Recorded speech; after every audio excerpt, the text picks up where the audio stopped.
Hey, everybody, and welcome to another episode of the Our Anime Podcast.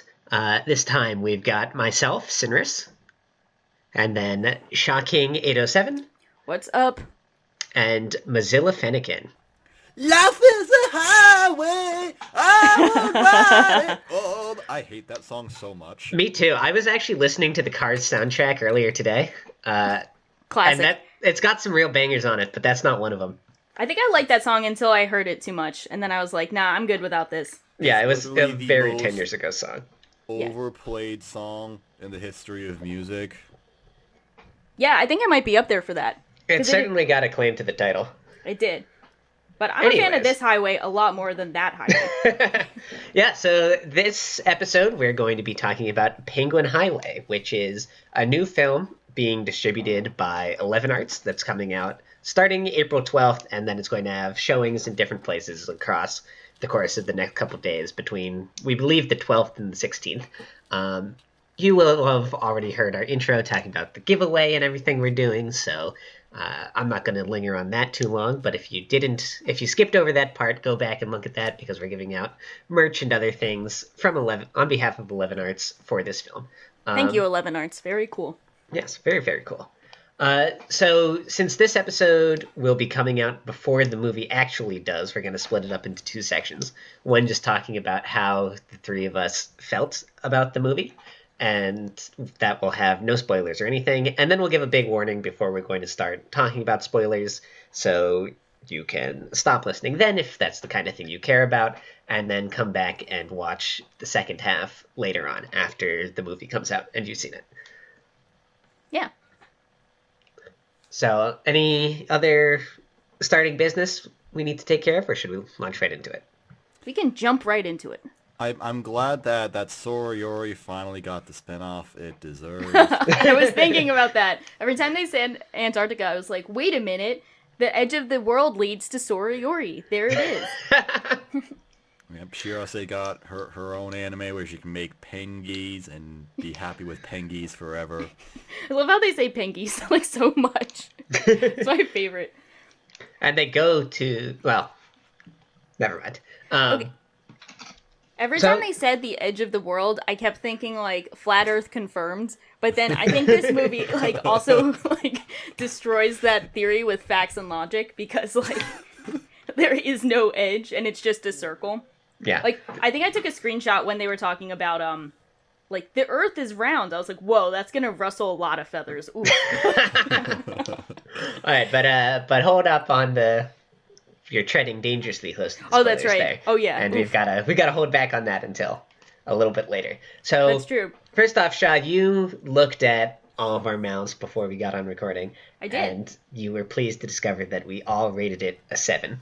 Yeah, and I think we all and you know, some people sevens are different, have different meanings for each people, but to us that all means we thought this was a good movie. So yeah, I thought rest this was assured. a very, very fun movie. Yeah. Basically what it means is that all three of us are going to have the same opinion, so only one of us had to show up. Bye, guys! Yeah, right. Peace. Yeah, I guess for people who don't know what the movie is about, Penguin Highway, as you can imagine, is a very whimsical kid's story about the main character named Ioma, who's like this really scientific kid who's into researching things, and he's very full of himself, but also very into like scientific discovery, like really thinking things through. He has like a notebook he brings with him where he writes down a lot of hypotheses and like tries to work things out. And it's about him discovering these mysterious penguins that just show up in his town. And as we have learned from Sorayori, you know, penguins are in Antarctica, like they don't just show up. So it's kind of him discovering the mystery about these mysterious penguins. And I think it's a really fun, like whimsical is the like key word I think of for this movie, where it has that cool feel of like kids going on adventures, trying to discover things on their own, but not getting into like too serious things. Like, you know, it always maintains that like really fun tone. Yeah, it does a really good job of balancing the like kid adventure dynamic with like some really good more mature emotional stuff. Yeah. I was kind of surprised, like, in a way I wasn't even really sure what exactly the target demographic was for, and I'm not Yeah. necessarily saying that's a bad thing. I would more say it's just something that all ages can enjoy, because the plot of it definitely does have a sort of, child-friendly tone to it, but the character is mature for his age. Yeah. Right. I was definitely thinking at a few points during it that this would be like a really fun movie to like show a kid, but then at Yeah. the same time, I do think it has a lot of like the sci-fi elements in it. Yeah. Include a lot of things that I don't think a young kid would actually understand, and there's also some humor that's like not kid friendly. Yeah, I think it would go over their head a bit. Yeah. So it kind of felt like it might be either for like teenagers or adults who want to look back on their childhood in like a really nostalgic way. Mm-hmm. Yeah, but it's got a really lighthearted tone to it. I think you could show it to just about anyone, which I think is a really cool thing. It's not really sus. I know we're all worried about something being sus happening in these movies, and then you can't show it to people, and you have to be like aware that weird things are happening, so you gotta like give someone a heads up. There's no sus things, so you can watch it rest assured. Yeah, definitely a couple moments when it like toes a potentially sus line, but then ends up like resolving things in like a really wholesome way. Yeah, I'd say the movie is pretty wholesome as a whole, and that makes me happy because with a name like Penguin Highway, I've watched other Penguin anime and they have been sus, but that fits more in line with what they're going for. This one, I wanted a whimsical kid story, and that's what I got, so I'm really excited about that. And it was just a lot of fun. If you like penguins, you should watch this, no questions asked. Lots of penguins. Yep. Which are, like, probably the cutest animal. I feel like no one hates penguins, and if they do, I don't want to find out. Like, that's something I never want to find out. Like, if you hate penguins, don't tell us. I don't want to know. If you hate penguins, banned. Insta-ban. If you don't like penguins, stop listening to our podcast. You're Stop not welcome listening. here anymore. Yeah, this is the Penguin Highway Zone. No. Yeah. So I think it's also another big aspect of it is it's about the relationship between the main character and probably 20-something-year-old woman just named Lady. Well, they call her like Ona, or Onesan. Onesan, yeah. Yeah, which is like the Japanese word for just saying like it's like an older sister figure, but just kind of referred to like older woman. So it's kind of about her and the main character, and it's cool because the main character is like a bit full of himself because he's so headstrong and like full of his scientific research, and she's kind of there to knock him down a few pegs and remind him that he's being a smart-ass kid. Yeah. So it's like a really cool dynamic between the two. So I think that's a cool draw to it as well, just seeing how they interact and get along in kind of like the normal kid trying to figure out what to do phase of just like, but in this context, it's where are these penguins coming from and how did they get here?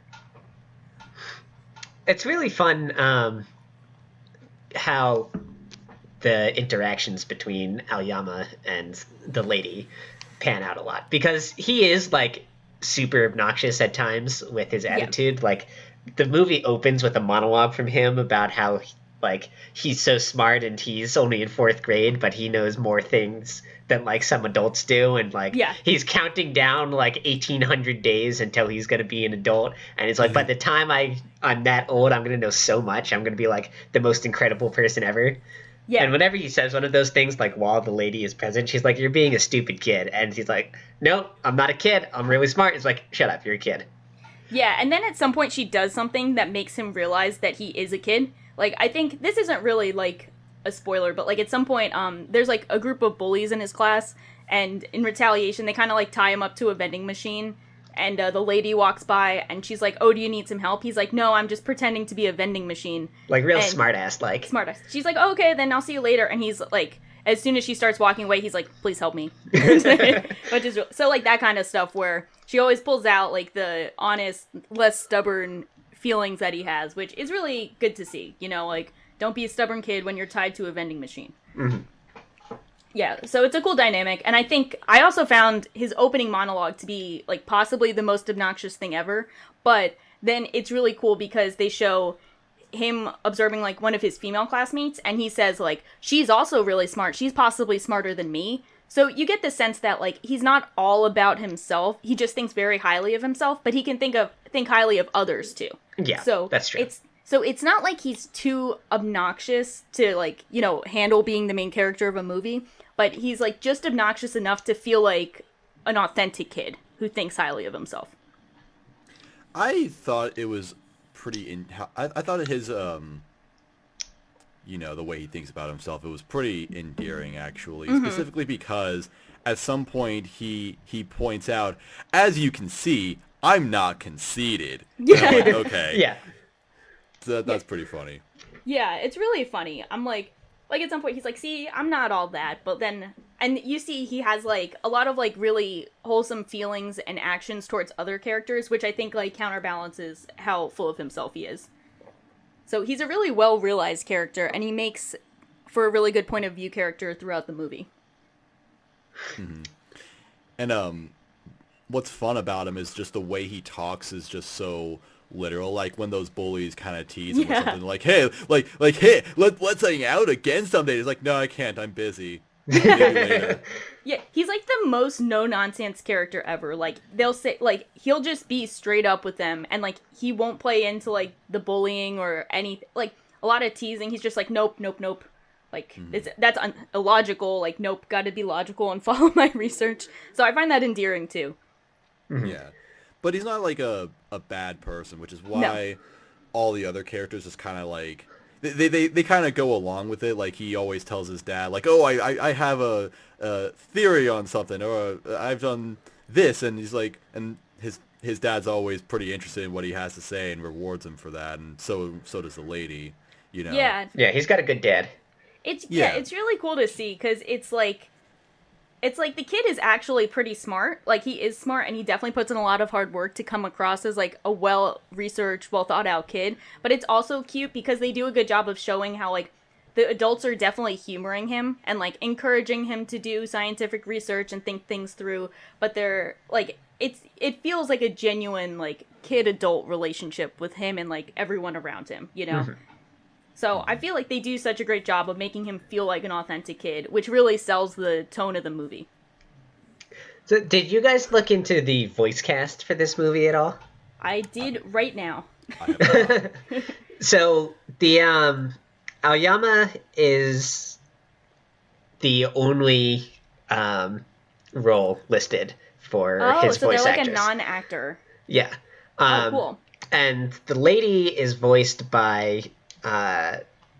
Yu Aoi, who seems like, from looking her up, it looks like she's better known as like a live action person, but she has a couple of roles. I've seen her. I've seen Tekken Concrete. Yeah. Oh yeah, she does really good. And she's Sonoshi in Redline is like another big one. Oh yeah. Wow, that's cool to see. But they have like two really big voice actor names in really unsuspecting roles, and one of those is that Mamiko Noto is Aoyama's mom, who has like one scene in the whole movie. Yeah, I remember hearing, and like she sounded familiar. Yeah, that sounded about right. And then Uchida, the other boy with the glasses, who's like his best friend, is Kugimi Rie. I thought she was I thought that was our Yuki for a second. Yeah. That's insane, though. They sound just like it now that they pointed out. Oh, and the girl who he's close with is Megumi Han, who's like, she's in a lot too. So they have like a good, like a big supporting cast, which is interesting.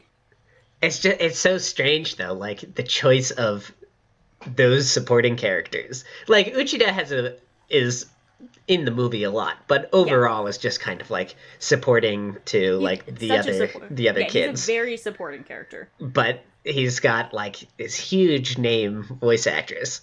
This is like a thing they do for a lot of big films though, where they don't really want it to feel like an anime, so they don't get very like anime centric actors. So I think they try and make it feel a lot more like a serious movie with like live action voice acting.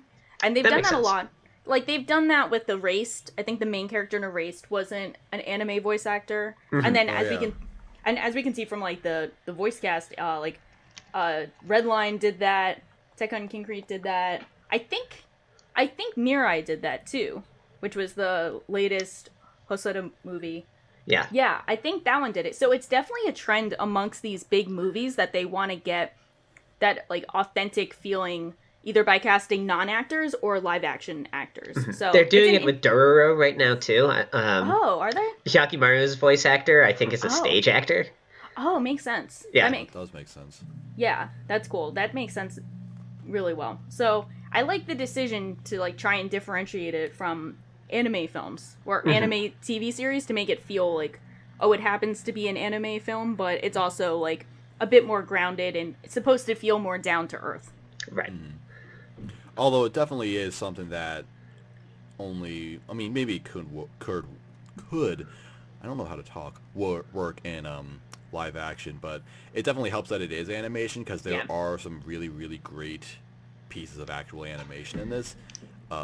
Specifically with the penguins, I guess I shouldn't get into spoilers about it, but there's some really great animation. And like the final act, yeah. Yeah, what did you guys think of the visuals overall? Because I can see it not being as detailed as a lot of other films that have come out, but to me I thought it looked really great. Like everything looked really solid, and like that piece of animation you're talking about really wowed me.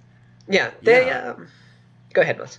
Well, I'm just surprised at just how well directed it was, because I don't know anything about this director. I don't even remember what his name is, but it's definitely not someone I've heard of before. I haven't heard of them. Specifically, like, there's a lot of great timing, lots of really quick smash cuts for lots of different scenes, just to, just to change the, I don't know, just as a matter of tone. Yeah, perspective. It's really, really fun to watch. Yeah. I think a lot of the times the standalone anime movies that come out that get attention are the ones that are just like visual spectacles in one way or another. Which this is definitely not. Like it's visuals, while good, are kind of vanilla.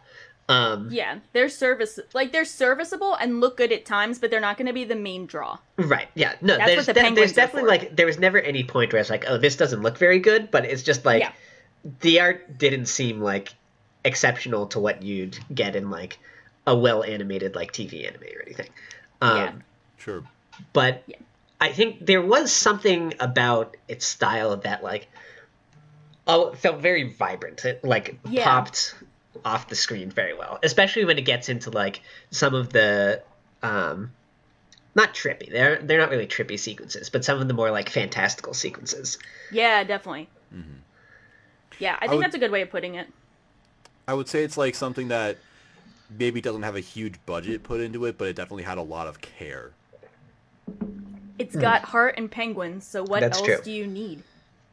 The studio, I'd never heard of the studio that made before either. Colorido? I've heard of them. I don't remember what they did. That's a pretty cool name, Colorido. Yeah. They're not credited with a lot of stuff on Mal, but they must have done background art or something, because I've heard of them before. Yeah, that makes sense. I wonder if they're like an up-and-coming and this is like their big premiere. That would make sense, because I think their director directed all of the other Colorido works. Yeah, that's what it looks like, just looking at it on Mal now. That's cool to see. Maybe I'm thinking of someone else anyway. I don't know. I really like the name Colorido because it kind of sounds like something I'd order at a Mexican restaurant. I know that that's not, so that sounds bad. I wonder if it's supposed to be like a pun on Colorado, because there's only one letter difference, but I don't know. I like that too. Yeah, and I think the music was really nicely done as well. I'd put it on the same level of like the background art and animation, where it's not going to be like a huge standout thing, but it was really serviceable and worked out really well for the big moments. So I don't think I really noticed, to be honest. Yeah, I tried to pay attention, and I noticed it at certain points, but my mom was also watching a movie in the background behind me, so sometimes I'd pause the movie to make sure it wasn't from hers. And it was like Pride and Prejudice, so it has loud piano pieces at times, and I was like, Mom, turn this down. I have penguins to watch. Like, this is bullshit. Come on. Pride and Penguins. Pride and Penguins. That's what this one should be called. That's actually really fitting, because the dude is so prideful. But I do like the Penguin Highway aspect of it, so...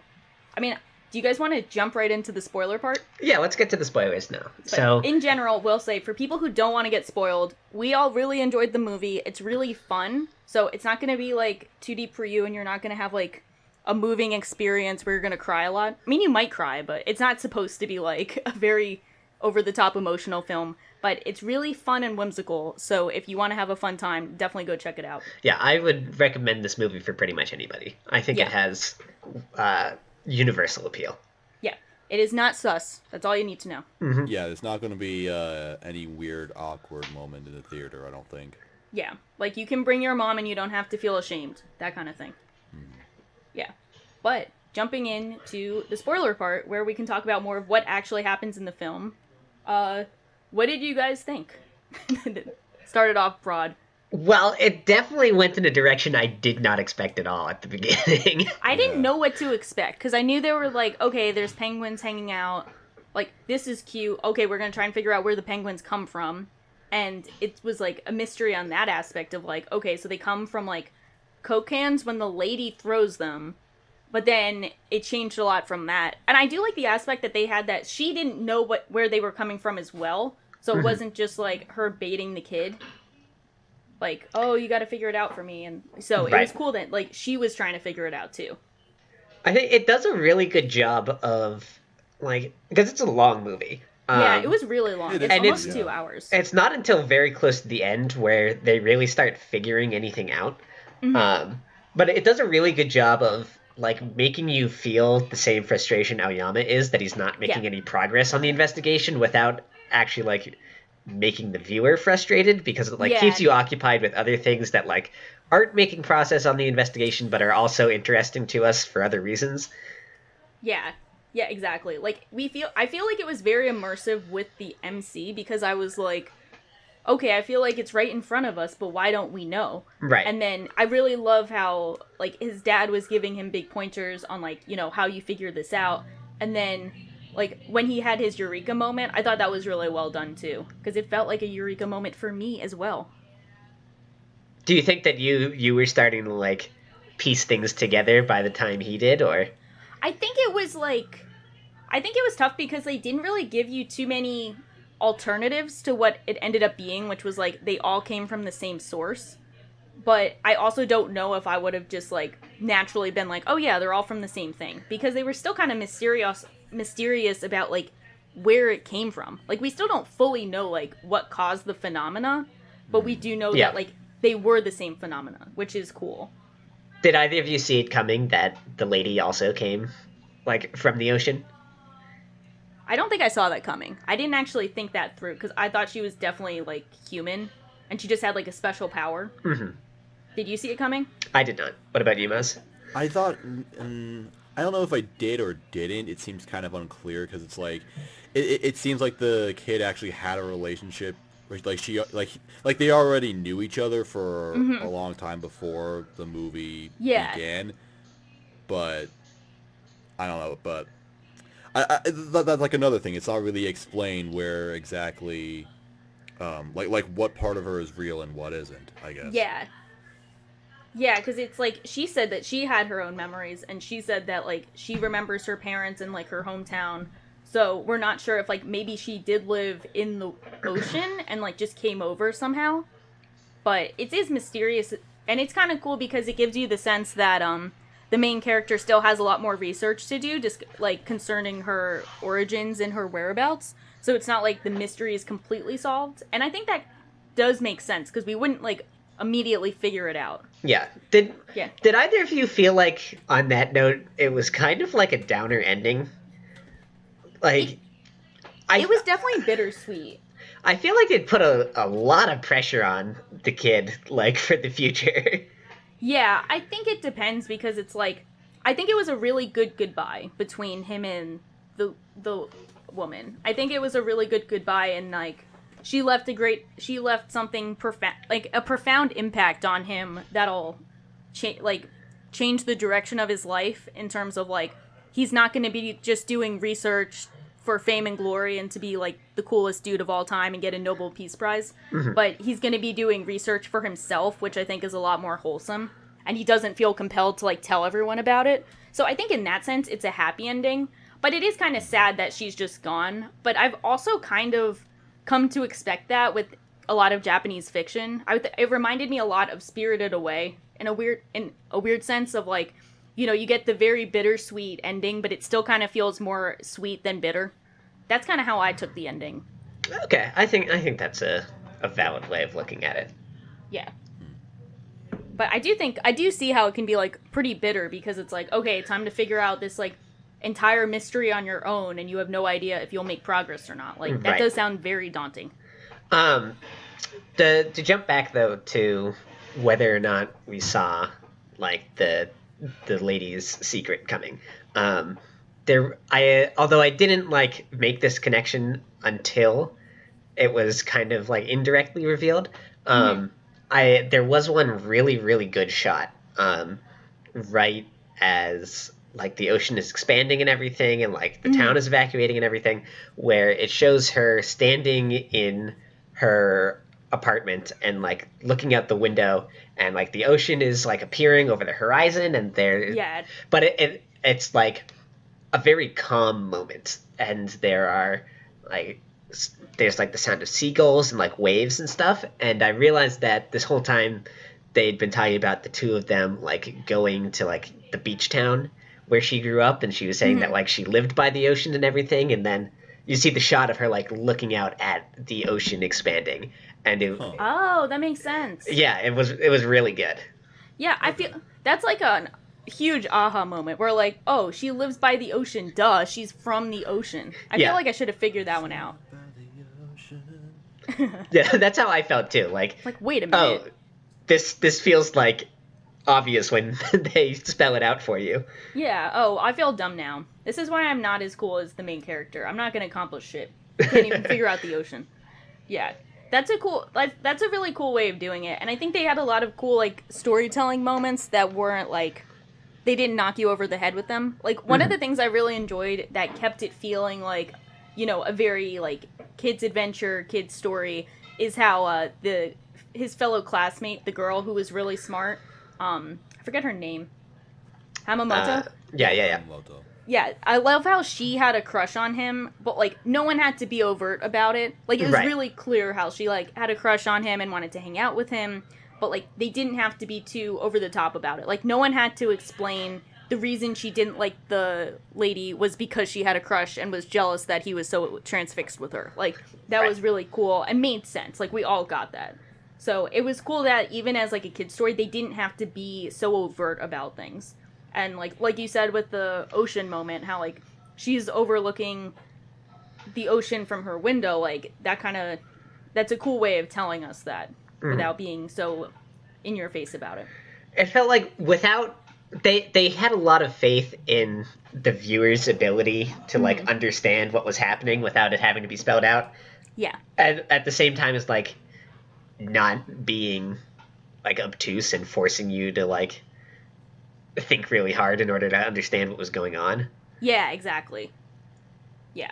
It was pretty cool. It was just like pretty cool to see. It was like such a fun time. I feel like it was really long, and it was still like a good long movie, because I really did get that feeling of like, I don't know if this is a good comparison or not, but it kind of reminds me of To Kill a Mockingbird, where like the first part of the story is just like the kids going on adventures and stuff and like discovering things about town. Only like this didn't get to that like, you know, really serious aspect that To Kill a Mockingbird did, but it felt like really fun and nostalgic just to go and like see the kids have their summer adventures, like observing the ocean, and like, you know, they're building Lego things, and they have, you know, they're playing chess, and it's like really cute. That just made me happy. I do think that one of the best things in the whole movie is that freaking Lego thing they made. Mm-hmm. The penguin ship? Yeah. The penguin ship. The penguin ship is so cute. I love how, like, I just also love, like, I mean, I just feel, like, really easily entertained by just watching the penguins go around and, like, run into stuff. Like, watching the penguins get into shenanigans, like, the one gets hit by a car and then, like, runs away. Or, like, the one is, like, pushed by the cat into the water and then just swims away. You know, like, all the random penguin shenanigans were just, like, so fun to watch. Like, they had no, like, little impact on the movie, but it was just so fun to watch them go and, like, do fun things. Like, at the end, when they had, like, the penguin army, that was just, like, the most fun I've had in a while, watching these, like, this penguin squad just take over and, like, they're surfing on the penguins. That was just so much fun. And, you know, there's, like, the classic movie issue of, like, I don't have fucking attention span. I can barely make it through a 20-minute episode of anime, let alone a 2-hour movie. But like after the first like act of this movie, I was stuck with it like all the way, the rest of the way through. I don't think I paused it again after like Yamamoto shows them the ocean. Yeah, I was just like completely and constantly invested in everything that was happening on screen. Yeah, me too. Honestly, I kind of dislike the more sci-fi aspect of the show.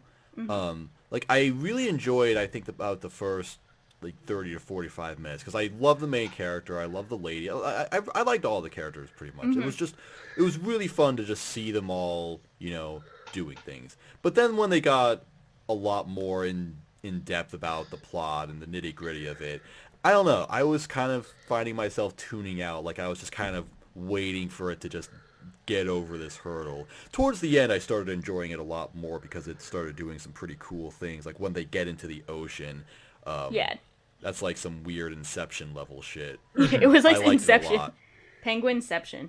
Yep. So that's kind of why it's been hard for me to talk about this, and I'm not entirely even sure what exactly my mental hang up with it is. It's just like, I don't know, for whatever reason, it was just weird. No, I kind of understand that though. Well, it did take a huge shift if you think about it. Like the first part, we're introduced to the main character and the lady, and like all the shenanigans they're going through with like, like playing chess at the coffee shop and like experimenting with the penguins, and then it takes a huge left or right turn, I'm not sure. It takes a huge change, and now it's about the main character and his two friends discovering the ocean, and you don't see the lady for a bit. So it was almost kind of like two completely separate stories of the same series kind of like happening at the same time. So I can definitely see that because it just completely changed the focus. I think what my problem is like, I'm not really sure at the end of the day what the movie... like what the point of it was. Like, I mean, I understand that it's just a fun movie and I can respect it for that much, but like what exactly was the main theme of the film, and what did it want you to take away from it? Yeah, exactly. Especially since this is a kids movie, and I would expect, especially with more mature themes like this, I would expect it to have some sort of message. Yeah. And I'm not sure what exactly that is. Yeah, I think that's a fair point. I was actually thinking about that too, and I was like, what was the main theme of the movie? Like, what did they want me to take away besides having a penguin army would be the coolest thing ever? And then I feel sad that I don't have a penguin army. But I think it's about, like, if I would take a shot in the dark, like, English class, essay time, let's go. I'd say it's probably about, like, doing research for yourself and, like, having experiences for yourself and not for, like, ulterior goals. Like just thinking back to the main character who wanted a Nobel Peace Prize, and he's like, everyone's gonna recognize how great I am. Like his monologue shifted a bit at the end where he's still really focused on research and accomplishing things, but he's not gonna go and do like big research things and like tell everyone about it. Like he's gonna do it for himself and not for the sake of being like, I guess for others like approving. Like he doesn't need others' approval. But even then, that's like such a small part of the whole story. I'm not even really sure if that's like accurate. That's just the main thing I took away. It's like, I don't really want to call it a coming of age story because that feels like kind of reductive for like everything that it was. Yeah, right. Which I feel like it was a lot more than that. Yeah. But I think like one of the key scenes to like trying to figure out like what it wants you to take away is the one where like Aoyama's little sister like comes running in, and she is crying, and she's like, "Mommy's gonna die," and he freaks out at first, like thinking it's like part of the whole stuff that's going on, and then he realizes like, oh, like that she is, but this is something that's going to happen in a long time, right?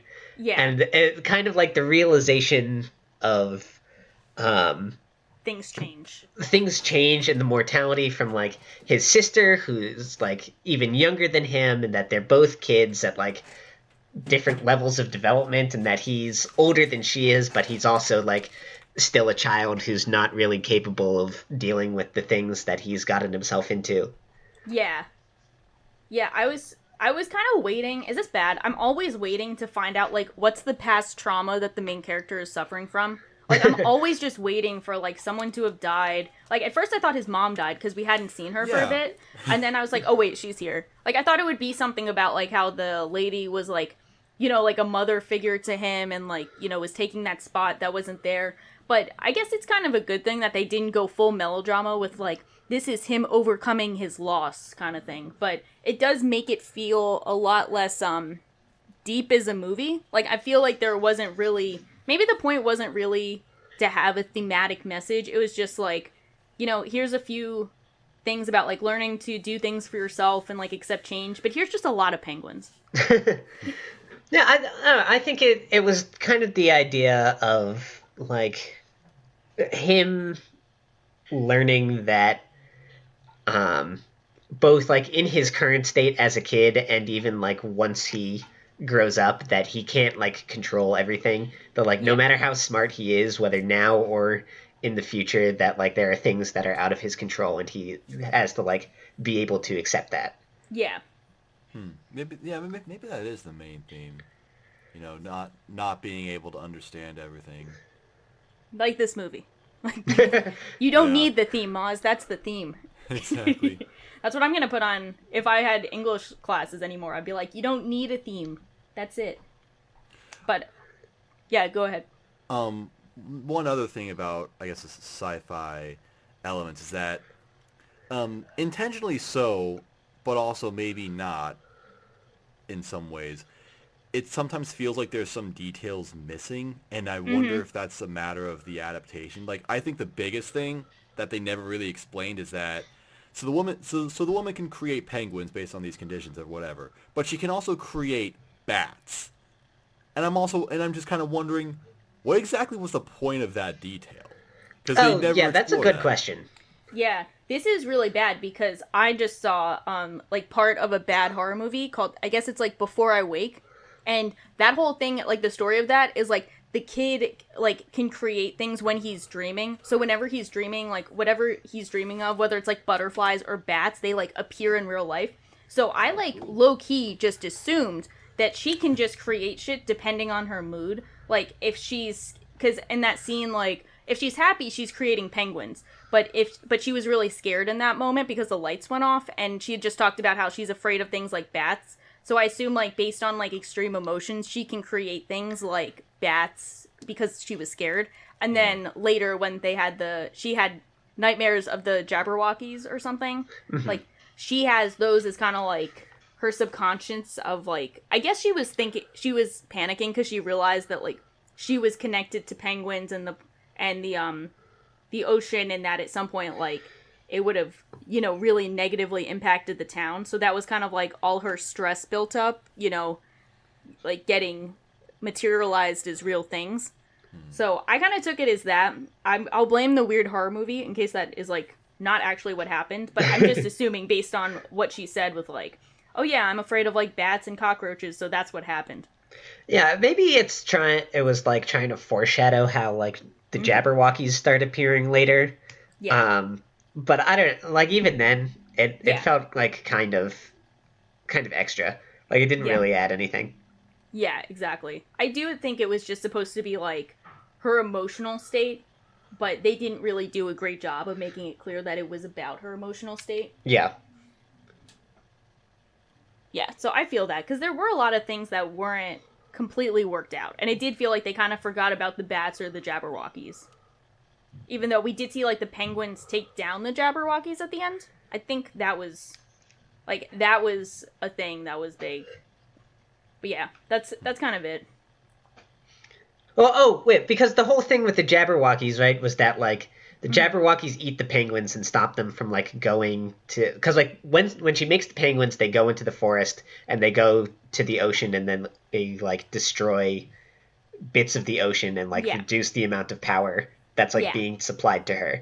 And the Jabberwockies stop the penguins from getting there, and the Jabberwockies, like, eating the penguins is what causes, like, the ocean to keep growing. Yeah. so the Jabberwockies existing is like a manifestation of like her desire to stay in this world and not have to go back. Well, So maybe would the penguins be her desire not to go back, and then the Jabberwockies are like the guilt she feels at not going back, and they're kind of like there to constantly remind her, like, "Hey, you don't belong here." or maybe something like that. But the idea then with the bats would be to show that like when she's feeling like, depending on her emotions, the things that she creates are different, and have like different purposes. Yeah, that makes sense. Sure. Yeah. I feel like they could have done this better though. Yeah, I do agree with that. Especially on a movie that's all about figuring out what this shit is and where it's coming from. Like, they could have made a point to be like, hey guys, this is what this shit is and this is where it came from. Yeah, that's true. Yeah. Yeah.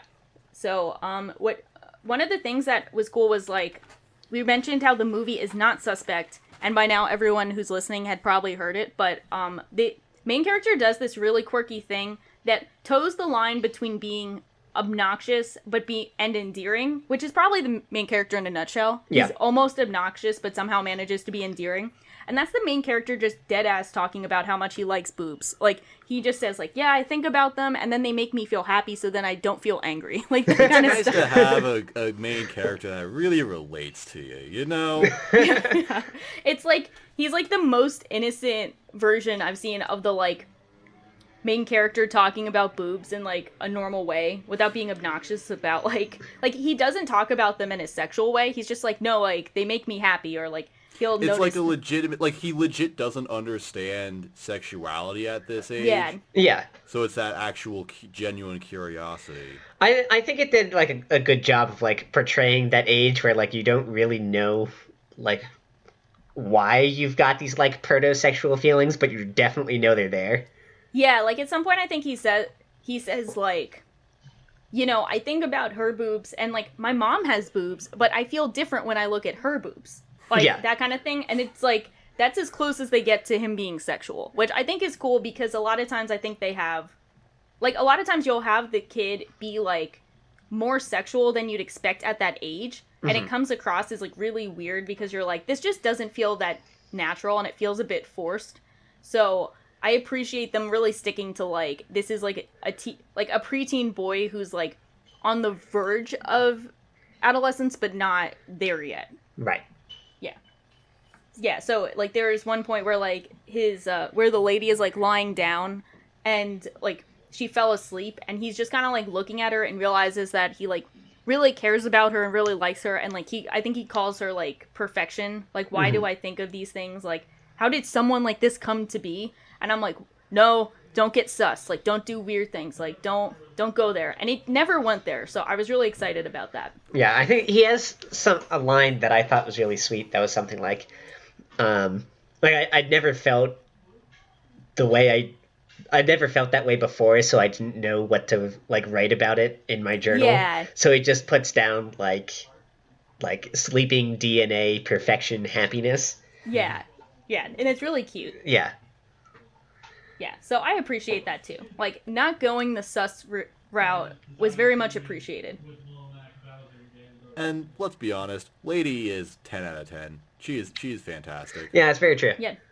Yeah, I really liked her. She was a good contrast to the main character and worked well with him. She wasn't sus either. Like, it could have gone both ways. She wasn't sus, so I appreciate that from her too. I was just saying she was really hot, but yeah, that's good. I know! You're allowed to say that, but the kid isn't. Yeah, it'll make the Onesan fuckers happy, and it'll make people who do not subscribe to that particular degeneracy happy too. Shout out to Panic. Yeah. The entire time I was watching this movie, I'm just like, Panic is gonna love this. Yeah, me too. Shout out to Panic. I Love hope you, you can Panic. see it. Love Panic. Yeah. So, yeah, I think they did a great balance of a lot of things. And most importantly, I love all the penguins. I feel so happy looking at penguins so much. I love seeing them do penguin stuff. And I want an army of penguins. Yeah, same. Big same. Yeah. Big same. And I really don't want to know if anyone hates penguins, because I just really don't need to know that information. Yeah, if you don't like penguins, then definitely do not add us. Yeah, do not add us. Oh, another like small like there's a lot of like really small positives I think for this movie because there's not I don't think there's one thing besides penguins that it did that was like really in your face amazing, but there's a lot of small things, a lot of small decisions it made that contributed to it being such a wholesome like consistent experience. And I feel like no one acted ridiculously stupid. Like that sounds like a thing that something we take for granted, but like a lot of times I feel like there's always that one guy who you're like, you're gonna ruin it for everyone, and no one ruined it for everyone. Everyone was within their roles, like everyone made sense. Like the researcher dad, he made sense.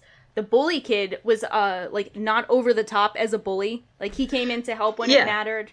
Which, I always get cringy when I see bullies because I'm like, are they gonna go too far? Are they gonna ruin the movie? And they felt like very stereotypical bullies, not over the top, like they didn't scar anyone for life. They were just normal bullies, and then they came around in the end and helped the home team, which I appreciate. Right. I'll admit, I actually thought Suzuki, the main bully, was pretty obnoxious and annoying. I mean, I get that was intentional. It was just, I don't know, a little much for me. I think he was like on brand obnoxious, but not like he never did anything too outrageous. Like they still showed that he was. Like, they still showed he was a kid. Like, I love the scene where the main character is getting back at him for bullying his friends by telling him that he's gonna get, like... all his teeth pulled. All his teeth pulled out, and they're not gonna tell him because they don't want him to be scared. That was hilarious. That was great. That's when I also was, like, really warmed up to the main character. I was like, yeah, this is a good moment. And then, like, their way of getting back at him is just, like, tying him up to a vending machine. Like, that's, like... bad, but not that bad. Like, they didn't beat the crap out of him. They didn't hurt him that much. Like, and that would have felt really out of place for this film if, like, they caused, like, serious damage to him or anyone else. Mm-hmm. But they were, like, most of the time obnoxious in a way you'd expect of, like, kid bullies to be. Yeah, I think that's very true. And, like, the adults were with, like, a very believable line between being, like, putting their foot down when the kids were going too far, but also not being like, oh, you're kids, you can't have any fun. Like, yeah, exactly. All of the adults are like very supportive of like their desire to like do experiments and stuff, but once they realized like it's dangerous, they're like, no, like you can't do this. You're a child. Yeah. Without being an asshole about it. Yeah, it was very believable, which I appreciate. Because they could go over the top with it and just go ridiculous, like, no, and, like, be huge dicks to the kids, but they weren't, so I appreciate that. Yeah. Trying to think if there's anything else that it's not a lot we can talk about. There's not a lot that you can talk about besides how fun it is and how cute the penguins are. Yeah, because a lot of the movie is just, like, the process of discovery and, like, figuring out what's going on, so that in retrospect, once you know everything that's happened, like, you don't need to be all that, like you just kind of know. Like, you can look back at all of the stuff that led up to that and be like, okay, this is where it was going, but, like, those moments aren't. But it was just all over, like, good. It was fun. It was a fun movie. What'd you think about that, the other girl, Hamamoto? I thought she was cute. She was cute. I was wondering, like, is she ever gonna get, like, too obnoxious? And I feel like I was waiting for that at the end, especially when she started yelling at the bully. But then I kind of understood more that, like, her wanting to keep her research to herself was actually, like, a huge impact on the main character, where, like, she wanted to do research because it was, like, what she had discovered, it was her work, and it was something she had done with her friends, and she didn't want someone else to kind of report on it. Mm-hmm. So I came to, like, appreciate her in that moment, and I respect her having a crush on the main character and getting, like, jealous about it and, like, pouting and stuff. Like, that's a very, like, young girl thing to do, so I think that makes sense. So I was down with her. I don't think she was really, like, she wasn't really, like, a huge plus or minus either way, but I did appreciate her role. Yeah, I think I'm in the same boat. Yeah. Yeah, I like that there were multiple love triangles with her, like, she's got a crush on Aoyama, but Aoyama seems to be more into the lady. And also and Suzuki has the crush on her. Yeah. But I think made him a lot more interesting of a character. Yeah, that he wasn't just like being a dick for the sake of like having a bully character. Yeah, exactly. Like he was really trying to impress her. Because like he was jealous. He was being such a Yeah. dick to Aoyama because he was jealous that Aoyama was spending time with her. Yeah. Yeah, that makes sense. I do think at the end, I think we were talking about this. I don't know if you were on with this, Maz. Oh yeah, it was before you logged on. I think at the end when like they have the main character redoing his monologue from the beginning where he's talking about like a lot of girls will want to marry him, but he has one he's already set on. I think he is referring to what's her name? The other Hamamoto. I think he's I think he's referring to her and not the lady. So I feel like even though he was more like interested with the lady as like a person and he cared about her the most, I think any kind of like romantic interest is with Hamamoto. I don't know. I think that could actually go either way because he definitely has that deep emotional affection for Lady. I don't think he really like. I think that Hamamoto's like someone who he just kind of sees as like a good friend, you know, someone who he can like share his interests. Well, I mean, I don't know. Like it could go either way. I think, but like when they're doing the monologue at the end, then like as he's saying that part, it's like showing him playing chess with her and stuff. It seemed to like felt like what it was implying to me. Yeah, like they only brought it up when she was on screen, which is why I thought about it. But I still think he can love the lady without it being like he can love her and still be like see the other girl as like his future wife, which is still like a very cute kid thing, you know, because he's like, oh, she's like my intellectual equal, or she's smarter than me, like she'll be my wife because we're gonna both be great and she's gonna be great, so we'll be great together, or something cute like that, while still having like deep affection for Lady. She reminds me of Matilda. Ooh, I can see that. Her hair looks a lot like Matilda. Yeah, she looks like Matilda, doesn't she? Yeah, I can see that. That was the main point of all of this. That was the main point of the movie. Yeah.